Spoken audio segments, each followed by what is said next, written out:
ओं भगवते वासुदेवाय नमः। चलतु आज भगवान को मन पकाई आरंभ करिबा आजिर वीडियो। आजिर विषय वस्तु है अहला नमीर व्रत कथा। वीडियो को शेष पर्यंत शुणु देखु। जदि पसंद आसिबो ताहेले सब्सक्राइब को टच करिकी बेल आइकन को टच कर दियंतु कहीं एपरी वीडियो सबू आपण मानक पाखकु पहुँची पारिबो। ताहेले चलतु शुणिबा अहला नमीर व्रत कथा। पुराण अनुसारे आमला विष्णुंकर रूप अटे, एथिपाई एहा पवित्र अटे।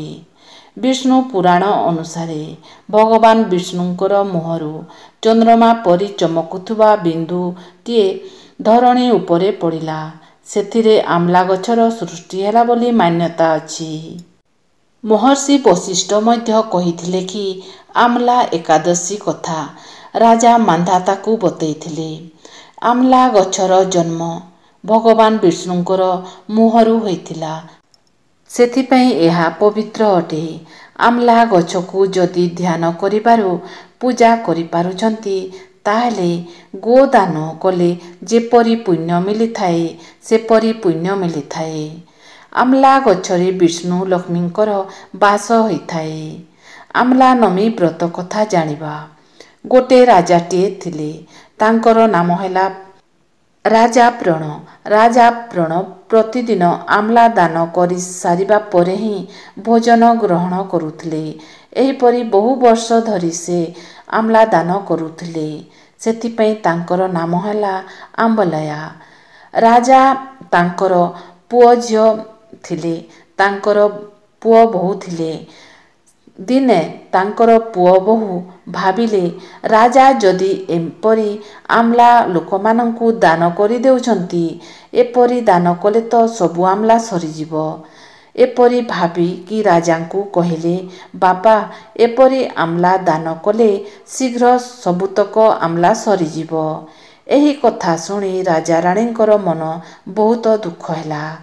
तापरे मन दुखरे राजा राणी जाई बणरे रहिबाकू लागिले। बहुत दिन पर्यंत बणरे बुली बुली किछि न खाई न पी से सेमिति बणरे बुली चलिले। 7 दिन पर्यंत बणरे बुलुथिले। एपरी बणरे बुली बुली से आउ आमला दान करि पारु नथिले, तो तांकर मन बहुत दुख थिला। दिने भगवान भाबिले एही राजार दुख जदि मु दूर न करिबी, से 7 दिन हेलाणी किछि भोजन मध्य करि नाही।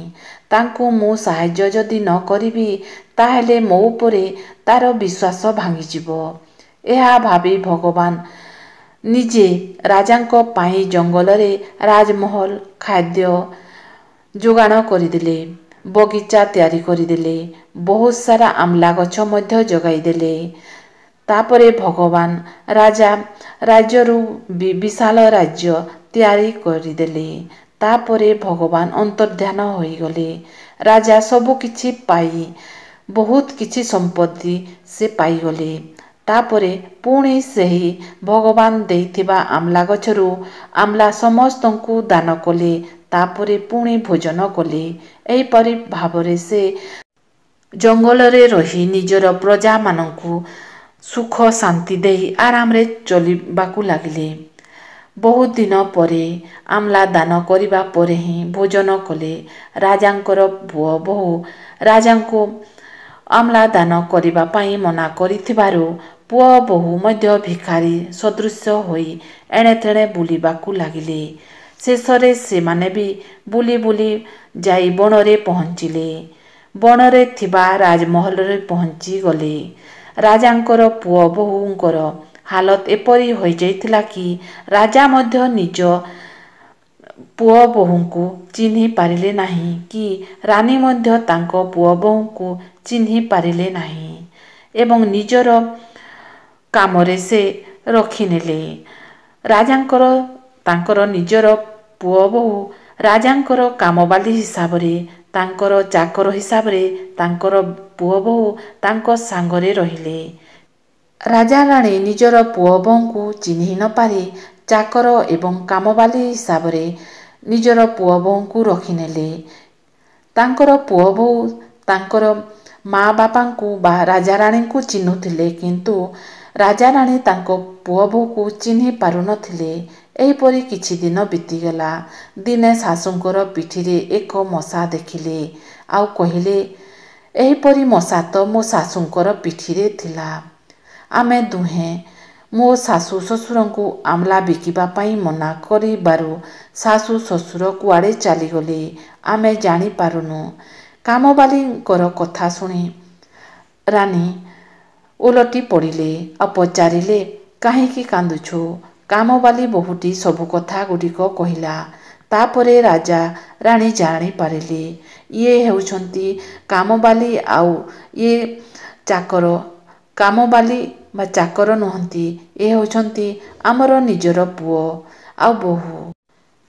ଶେଷରେ ପୁଣି ରାଜାରାଣୀ ପୁଅ ବୋହୂ ସମସ୍ତେ ପୁଣି ମିଶି ଆମ୍ଲା ସମସ୍ତଙ୍କୁ ଦାନ କଲେ। ସେଥିପାଇଁ ଆମ୍ଲା ହେଉଛି ଭଗବାନଙ୍କର ପ୍ରତୀକ। ଆମ୍ଲାକୁ ଅପମାନ କଲେ ଦଣ୍ଡ ହିଁ ମିଳିଥାଏ। ଯେପରି ରାଜାଙ୍କର ପୁଅ ବୋହୂ ଦଣ୍ଡ ପାଇଥିଲେ, ସେହିପରି ହିଁ ଦଣ୍ଡ ମିଳିଥାଏ। ଭଗବାନଙ୍କର ସଦୃଶ ସମସ୍ତେ ଅଟନ୍ତି। ମନୁଷ୍ୟ, ଜୀବଜନ୍ତୁ, କୀଟ ପତଙ୍ଗ, ଗଛଲତା। କାହାକୁ ବି ଅପମାନ କଲେ ଭଗବାନଙ୍କୁ ହିଁ କଷ୍ଟ ହୋଇଥାଏ। କାହାକୁ ବି ଅପମାନ ଘୃଣା କରନ୍ତୁ ନାହିଁ, ନହେଲେ ରାଜାଙ୍କର ପୁଅ ବୋହୂ ପରି ଦଣ୍ଡ ଭୋଗିବାକୁ ମିଳିବ। ଭିଖାରୀ ସଦୃଶ ହୋଇ ବାର ଦ୍ୱାର ବୁଲିବାକୁ ପଡ଼ିବ। ଏହି ଗପଟିରୁ ଆମେ ଜାଣିପାରିଲା ଯେ ଭଗବାନଙ୍କର କୌଣସି ଜିନିଷକୁ ଅପମାନ କରିବା ଉଚିତ ନୁହେଁ। ଏହି ଅଁଳା ଗଛରେ ହିଁ ଆମ୍ଲାରେ ଭଗବାନ ବିଷ୍ଣୁ ଲକ୍ଷ୍ମୀଙ୍କର ବାସ ଥାଏ। ସେଥିପାଇଁ ଆମ୍ଲାକୁ କେବେ ବି ଅପମାନ କରିବେ ନାହିଁ କି ଫୋପାଡ଼ିବେ ନାହିଁ। ସେଥିରେ ଭଗବାନ ବିଷ୍ଣୁ ଲକ୍ଷ୍ମୀ ବାସ ହୋଇଥାନ୍ତି। ଆଉ କାହାକୁ ବି ଅପମାନ କରିବେ ନାହିଁ। ଗଛ ଲତା କୀଟ ପତଙ୍ଗ ଯାହା ବି ଅଛନ୍ତି ଅପମାନ ବା ଘୃଣା କରନ୍ତୁ ନାହିଁ। କାହିଁକି ନା ଭଗବାନ ଘୃଣା, ଅହଙ୍କାର, ଗର୍ବକୁ ସହିପାରନ୍ତି ନାହିଁ ଆଉ ଦଣ୍ଡ ହିଁ ଦେଇଥାନ୍ତି। ସେଥିପାଇଁ କାହାକୁ ଘୃଣା କରନ୍ତୁ ନାହିଁ। ସମସ୍ତଙ୍କୁ ସମାନ ଅଧିକାର, ସମାନ ଭାବରେ ବ୍ୟବହାର ଦିଅନ୍ତୁ ଆଉ ଖୁସି ରଖନ୍ତୁ। ନିଜେ ବି ହସାନ୍ତୁ, ଅନ୍ୟକୁ ହସାନ୍ତୁ। ତାହେଲେ ଭଗବାନଙ୍କୁ ପାଇପାରିବେ। ପୁରା ଶ୍ରଦ୍ଧା ଭକ୍ତି ସହିତ ଭଗବାନଙ୍କୁ ପ୍ରସନ୍ନ କରିବାକୁ ଭକ୍ତି କରନ୍ତୁ। ଦେଖିବେ ଭଗବାନ କୌଣସି ମାଧ୍ୟମରେ ବି ଆସିପାରିବେ ବା ସ୍ୱପ୍ନା ଦେବେ ବା ଅନୁଭବ ବି କରାଇ ଦେବେ। ଯଦି ଆଜିର ଭିଡ଼ିଓ ଆପଣମାନଙ୍କୁ ପସନ୍ଦ ଆସିଲା ତାହେଲେ ସବସ୍କ୍ରାଇବ୍କୁ ଟଚ୍ କରିକି ବେଲ୍ ଆଇକନ୍କୁ ଟଚ୍ କରିଦିଅନ୍ତୁ। କାହିଁକି ନା ଏହିପରି ଭିଡ଼ିଓ ସବୁ ଆପଣମାନଙ୍କ ପାଖକୁ ପହଞ୍ଚି ପାରିବ। ତାହେଲେ ରହୁଛି। ଓଁ ଭଗବତେ ବାସୁଦେବାୟ ନମଃ।